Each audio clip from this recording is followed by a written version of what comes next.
balançando. Quando foi meia-noite e meia, mais ou menos, ele chegou devagar, quando deparou com a mulher, mas você está acordado, eu não falei que fosse dormir?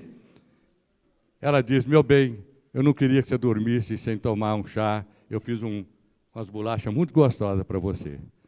Na segunda noite repetiu-se. Ele disse, vou sair, mas você não espere, vai dormir. Eu vou chegar mais tarde.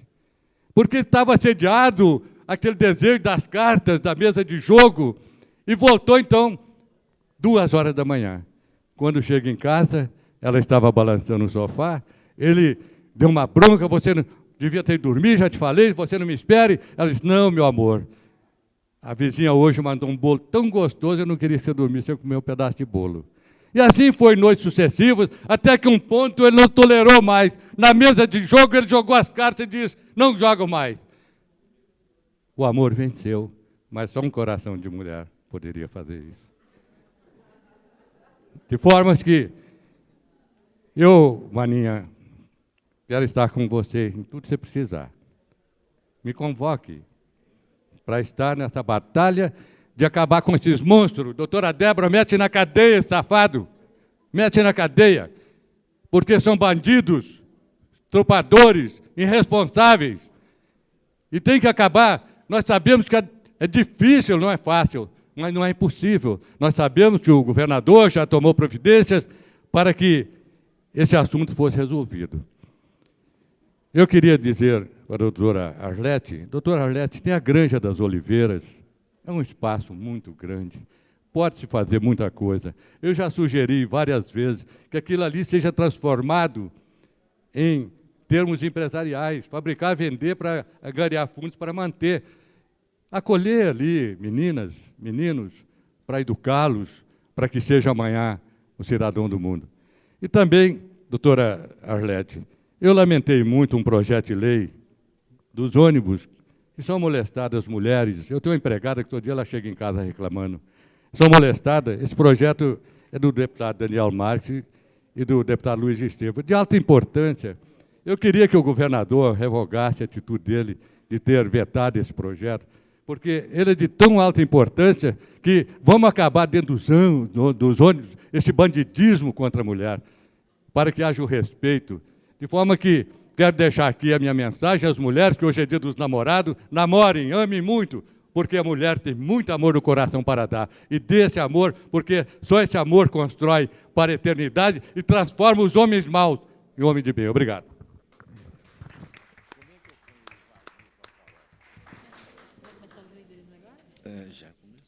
Eu convido o deputado Miqueias Paz, líder do Partido Comunista do Brasil, PCdoB, para uso da palavra.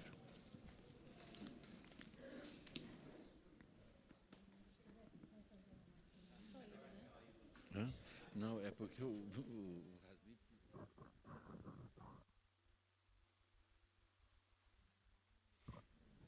Excelentíssimo senhor presidente da Comissão de Defesa dos Direitos Humanos, senhor deputado César Lacerda, excelentíssima senhora e companheira, vice-governadora do Distrito Federal, doutora Arlete Sampaio, a companheira de partido, que já teve que se retirar, a companheira Socorro Gomes, deputada federal, excelentíssima senhora líder de governo, amiga Lúcia Carvalho, também amiga Maninha, a nossa presidente do Conselho de Direitos da Mulher do Distrito Federal, Maria Ricardina, a todas as pessoas aqui presentes, os amigos aqui presentes, que têm a preocupação de trazer uma discussão que, com certeza, não é fácil. Não é fácil porque a história nos levou, ela nos condicionou a uma série de comportamentos. E aí acredito eu que no ano passado falei algo a respeito, em que é muito difícil nós, homens, assumirmos este papel, porque nós temos uma carga histórica, uma carga que a escola, que a igreja, que as entidades, que uma série de fatores nos colocam. A história do chefe de família, chefe é quem manda, né? Chefe é quem determina. A partir do momento que você conceitua uma casa com chefe, alguém manda naquele espaço. Então, a gente precisa começar por aí, talvez, essa reforma do comportamento humano, em que, na realidade, nós não temos chefes, nós temos parceiros, nós temos pessoas com quem nós dividimos tarefas. E é fundamental reconceituar algumas coisas nesta linha. Eu gosto sempre de dar alguns exemplos. Eu digo que, às vezes, você tem um puzzle, né, um jogo de quebra-cabeça, que esse jogo de quebra-cabeça ele tem, às vezes, 5.000 peças. Todas essas 5.000 peças são totalmente diferentes.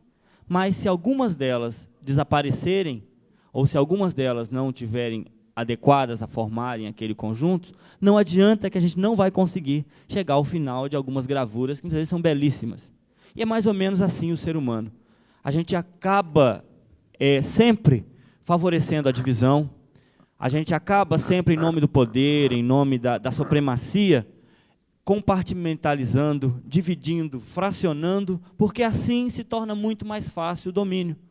Na realidade, a gente concebeu a formação social de maneiras que existam dominados e dominadores.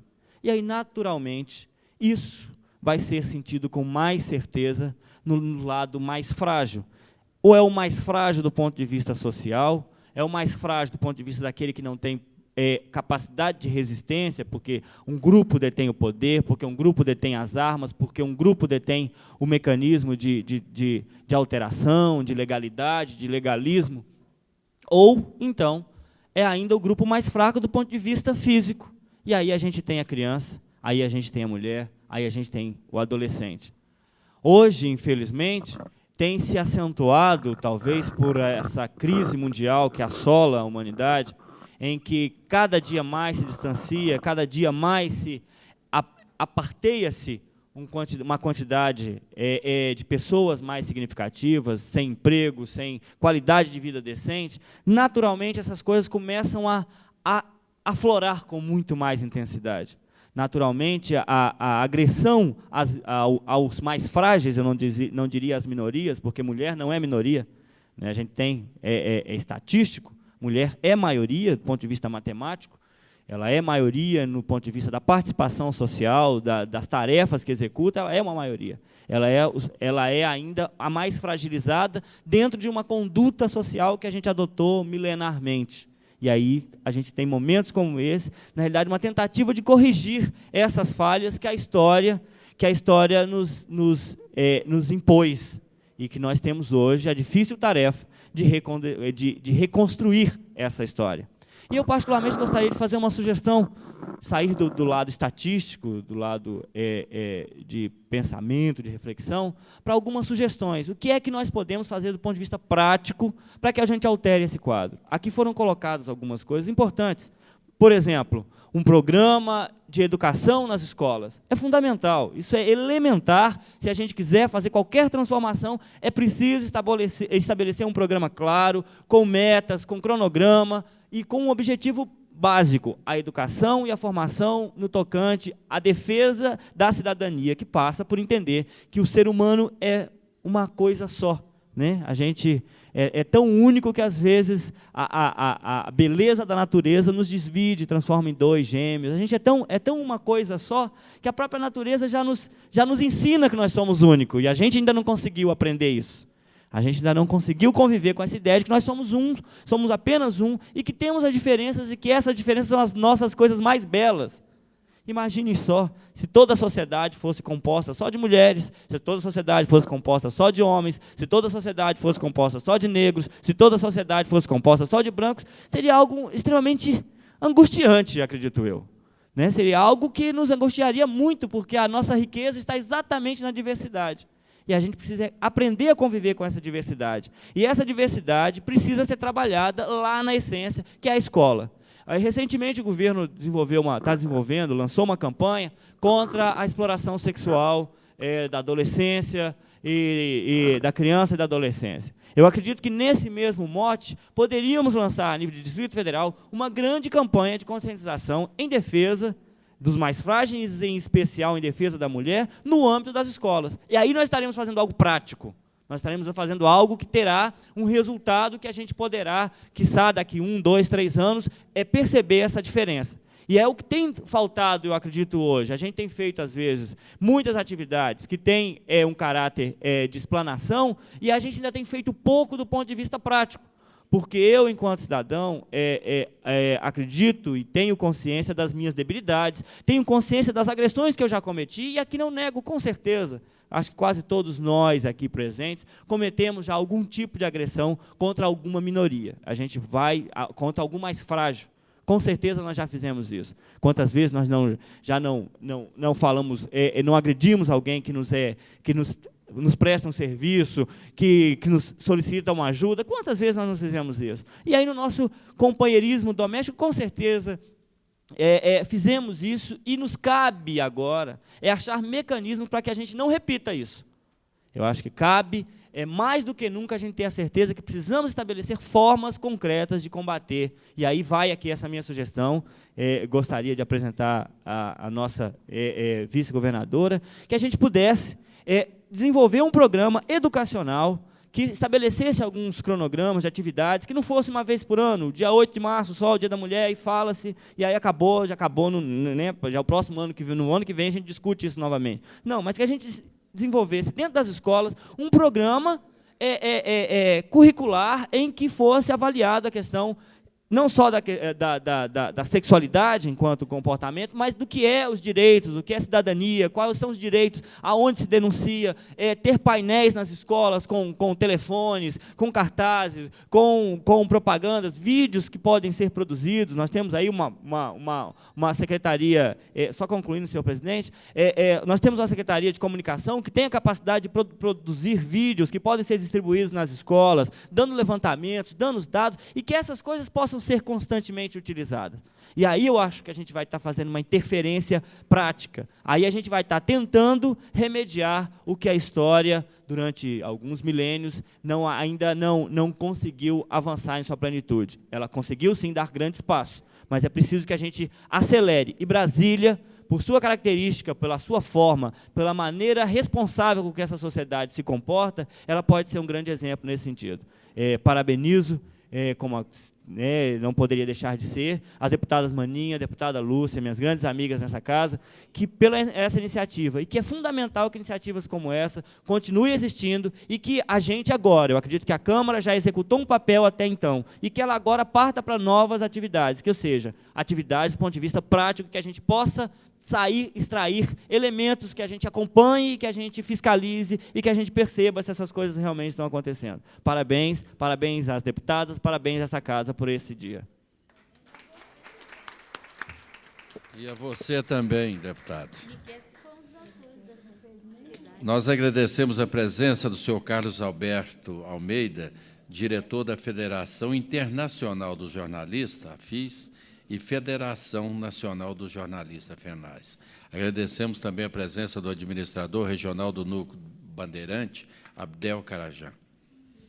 E passo a palavra ao nobre deputado Wasni Derruri.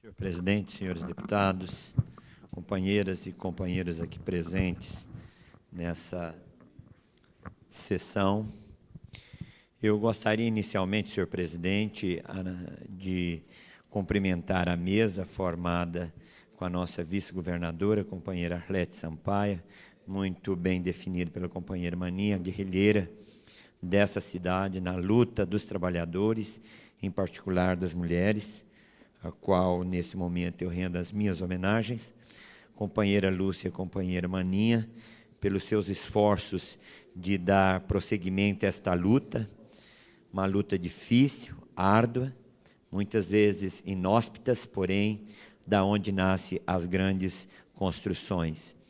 A companheira Ricardina, que vem levando o Conselho da Mulher no Distrito Federal de uma maneira bastante determinante. Eu percebo até, às vezes, quando nós nos encontramos nas nossas caminhadas matinais, às vezes, percebemos que até nesses momentos o assunto é a pauta da conversa. Então, rendo as minhas homenagens à companheira Ricardina, companheira de luta, e as companheiras aqui que representam o movimento social na luta por dar à mulher uma dignidade, um espaço que de direito possui. Eu gostaria de ser muito breve.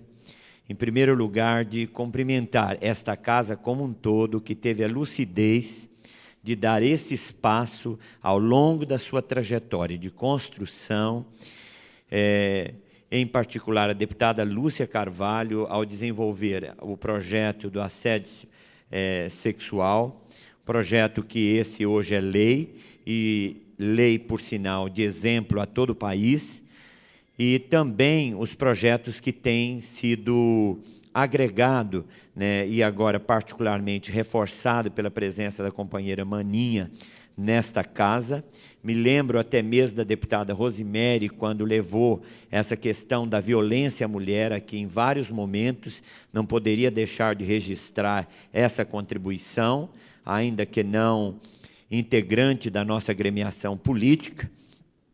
Mas eu gostaria, na minha breve intervenção, de falar rapidamente sobre 2 pontos. Em primeiro lugar, a Casa de Abrigo, muito bem conduzido pelo atual Conselho da Mulher, de que esta luta é uma luta que não é apenas do Conselho, mas de toda a sociedade.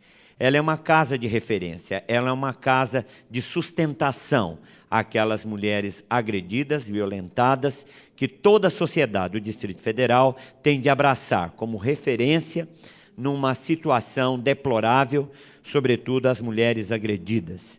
E gostaria, em segundo lugar, de deixar aqui uma breve reflexão de que a questão da mulher também é uma questão do homem. Não há mulher enquanto não houver homem. É necessário que nós resgatemos as relações e os papéis de ambos, muito bem colocado pelo deputado Miqueias. Eu sou um ardoroso defensor da família. Não do aspecto ideológico, simplesmente, mas dentro de um aspecto de um convívio complementar entre ambos. Sou e entendo que a família realmente é o maior espaço que a sociedade tem para criar e para se ter pessoas equilibradas na sociedade e pessoas que possam contribuir de maneira efetiva. Portanto, nesse dia que homenageamos a mulher, eu gostaria de deixar o meu tributo, em nome do meu partido, em nome do meu mandato, nessa trajetória e nessa luta que é de todos nós, de todos os parlamentares desta casa e do próprio Poder Executivo e do próprio Poder Judiciário. Portanto, companheiras que estão à frente nessa trincheira de luta, contem com mais um companheiro nessa trajetória. Muito obrigado, senhor presidente.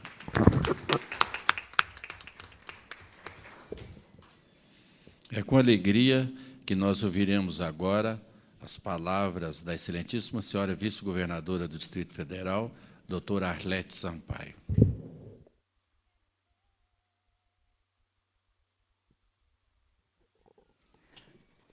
Deputado César Lacerda, presidente da sessão, e também presidente da Comissão dos Direitos Humanos, que promove essa sessão especial, deputadas Lúcia Carvalho, Maninha, minhas companheiras, companheira Ricardina, senhores deputados aqui presentes, deputado Cauí, deputado Vargem de Rore, deputado Miqueias, senhoras e senhores. Nós estamos no Brasil do Carandiru, no Brasil da Candelária, no Brasil do Eldorado dos Carajás, no Brasil do Caruaru, do Brasil da Clínica Santa Genoveva, do Brasil da prostituição infanto-juvenil, do Brasil do trabalho infantil. E é nesse contexto da violência institucionalizada que nós discutimos a questão dos direitos da mulher. Porque, sem dúvida, num quadro de violência generalizada do nosso país, a mulher é a principal vítima dessa violência.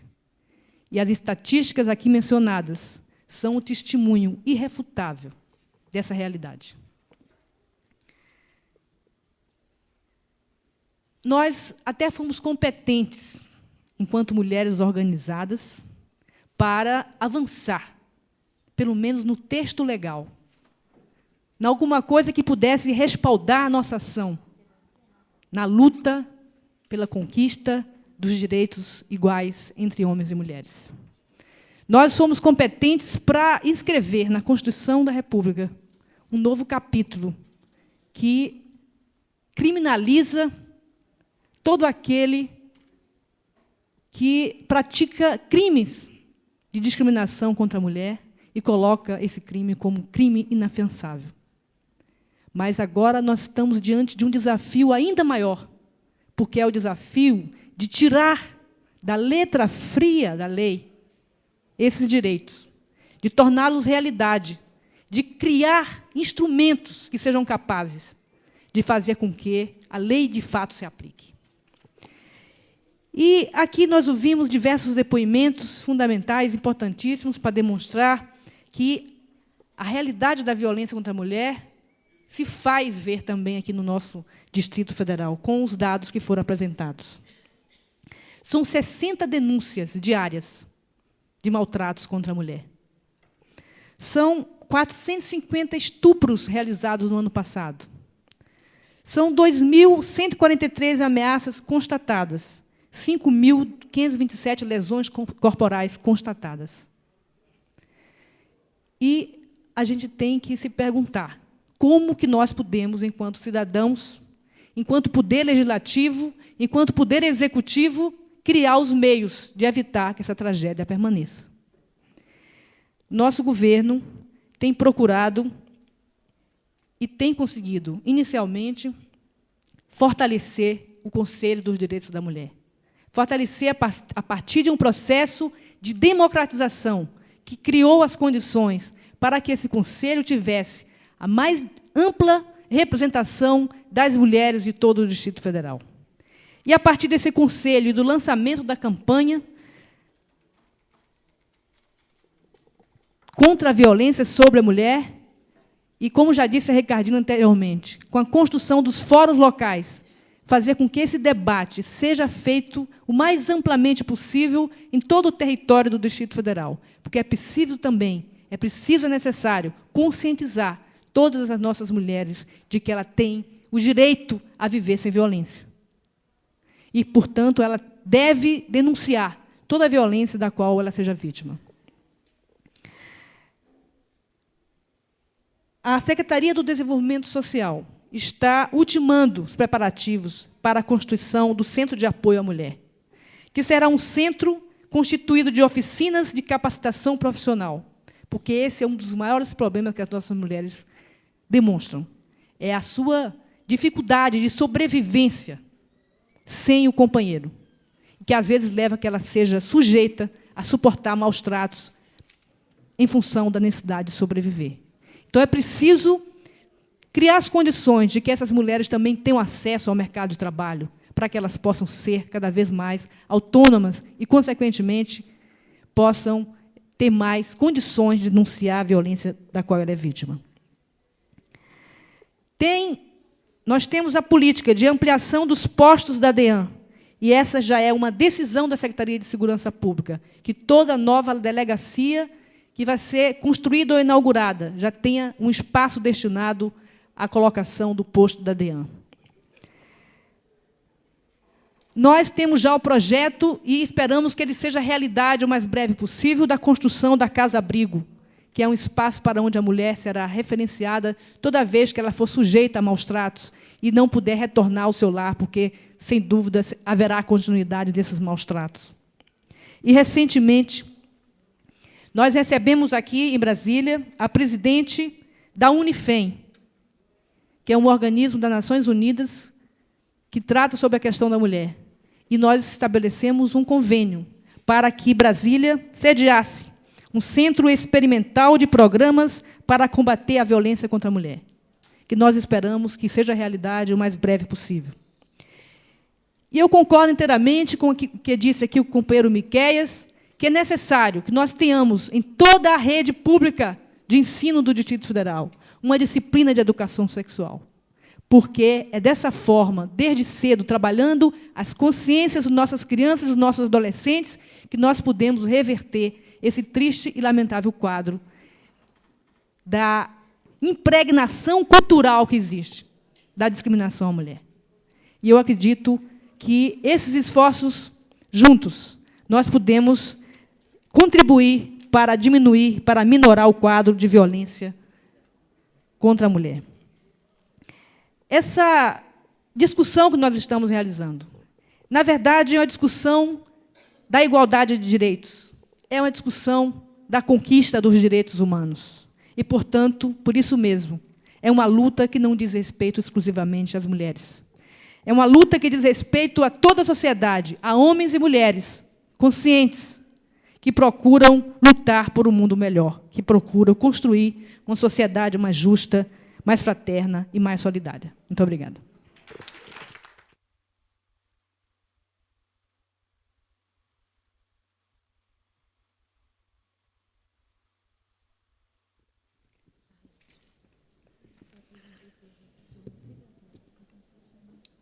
Eu, na qualidade de presidente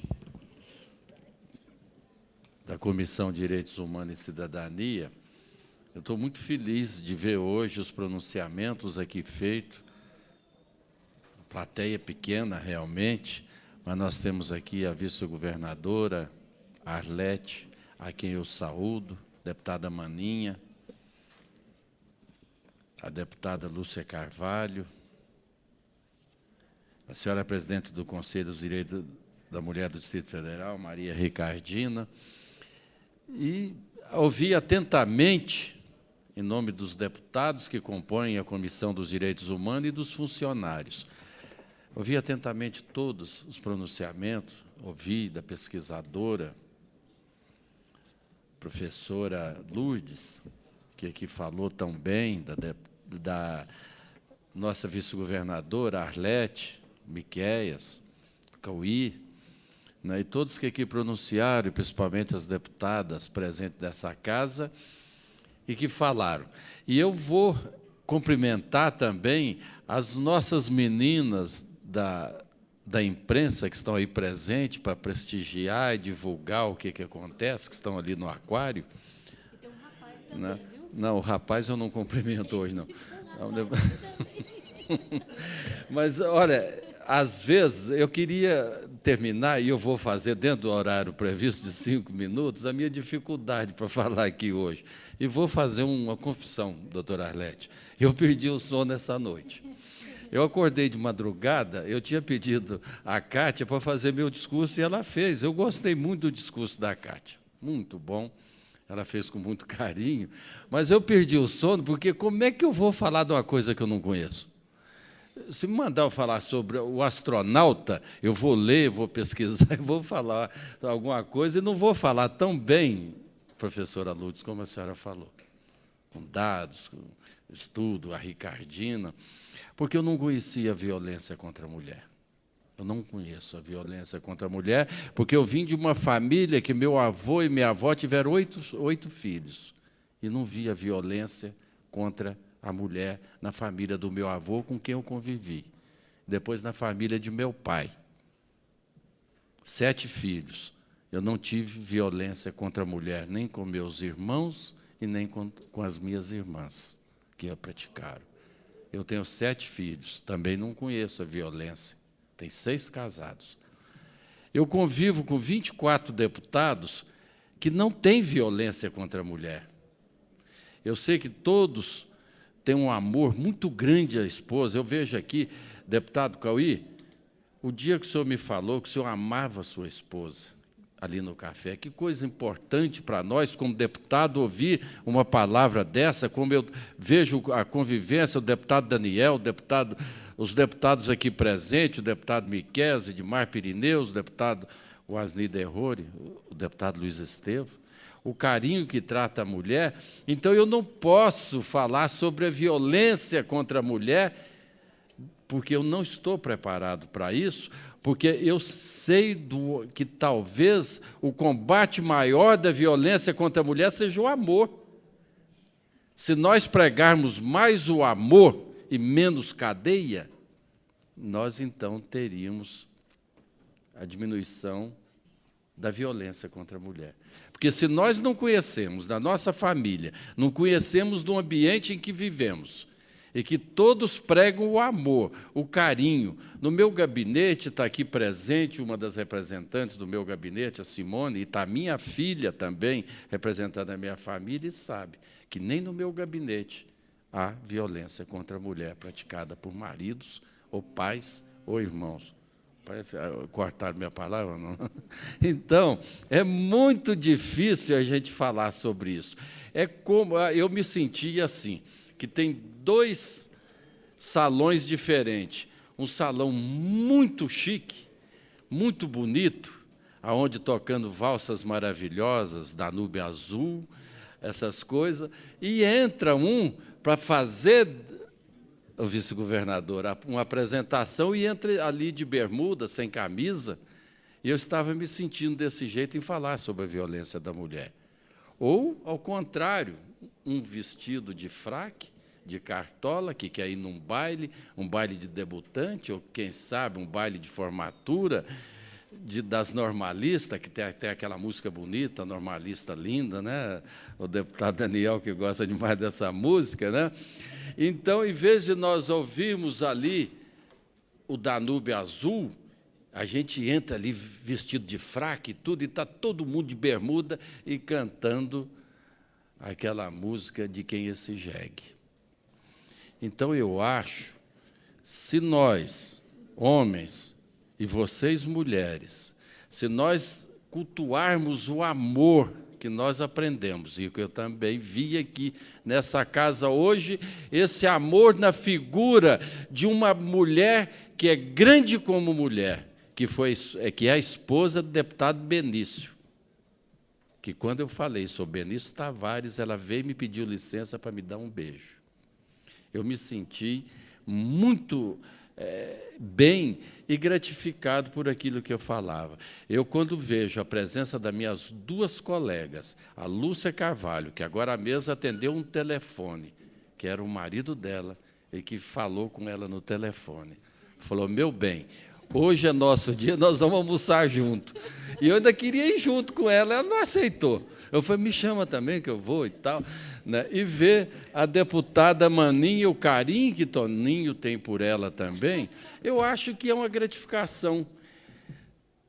Professora Lourdes, a doutora Ricardina, as advogadas, e tem a Débora, que eu tenho ela muito no coração, se nós também pudéssemos usar um pouco dessa prática, desse testemunho de vida que eu dou agora, não faço um discurso, dou um testemunho de vida, porque eu aprendi com o Jorge Cauí dar o testemunho de vida, aprendi com a deputada Lúcia Carvalho, agora mesmo, falando sobre a agressão que a mãe sofria e caladinha. Se a gente pudesse também ver o testemunho de vida positivo, professora Lourdes, na sua pesquisa, e que nós pudéssemos implantar mais o amor nas famílias, fazer sentir que o amor vence tudo, e só com amor. Porque nós sabemos que tem uma pessoa, teve uma mulher, que ainda é agredida até hoje, há milhares de anos que ela vem sendo agredida, e que ela teve o privilégio de ser anunciada pelo anjo, que ela seria a mãe do Criador. Ela ainda é agredida até hoje, que ela veio trazer no seu seio a palavra da salvação, porque ela trouxe no seu seio a Cristo. Vocês já pensaram quantos de nós teríamos a vontade, o desejo de pôr a mão em Cristo agora e pedir a Ele proteção para o nosso Brasil, para Brasília, pedir a proteção para o nosso governador, que muitas vezes sofre muito de ter problemas para governar, para os nossos deputados, e Maria teve no seu ventre, teve no seu seio o Cristo vivo, o Cristo verdadeiro, e até hoje nós vemos ainda os sentimentos de outros que tentam agredir a Maria, mãe de Cristo. E por isso, se nós pudéssemos levar o exemplo de Maria em todos os lares, se nós pudéssemos começar a levar os nossos filhos, as nossas crianças, os nossos netos para a igreja, professora Lourdes, nós estaríamos dando a eles também condições de não agredir, porque uma das coisas mais sagradas que Deus pôs no mundo e pôs diferente do homem foi a mulher, pôs para ser companheira e não para ser agredida. Agora, nós também temos as nossas precauções, em homenagem à doutora Débora, que faz um excelente serviço, um excelente trabalho na Delegacia das Mulheres, e a doutora Oneida, que foi a primeira delegada das mulheres, nossa vice-governadora. Eu apresentei em março de 95 um projeto de lei que levou o número 176, que autoriza a criação pelo governo do Distrito Federal de uma delegacia da mulher em cada satélite do Distrito Federal. E isto um dia será criado, tenho certeza, para dar proteção à mulher que hoje é produto do meio que ela vive. O homem que faz um maltrato também é produto do meio. Mas um dia, com esse trabalho que as senhoras estão fazendo, essa pregação, essa dedicação, esse carinho de todos nós, nós vamos ter certeza que um dia a delegacia da mulher é o passado, é uma coisa que existiu, que não vai existir mais, o dia que nós plantarmos o amor. E aí sim, nós vamos cantar para sempre a valsa do amor a todos nós. E queria que vocês, se possível, eu vou encerrar a sessão, mas terá um filme aqui muito bonito, de 10 minutos aproximadamente, que o nome desse filme... Como é que é o nome? Eu esqueci. Eu não sei se é Acorda, Raimundo. Eu ia falar Sossega, Raimundo, mas não é Acorda, Raimundo. Então, esse filme ele tem duas jogadas diferentes, que é muito importante. Vocês homens ficam rindo aí, eu sei que muito homem apanha de mulher também. Então, é uma coisa que vai compensar para o homem e para a mulher. E queria agradecer a vocês com muito carinho, e que quando vocês hoje recolherem em suas casas, lembrar-se também de Maria, a mãe de Cristo, que ela é uma das soluções. Obrigado a todos, está encerrada a sessão. E com o filme agora.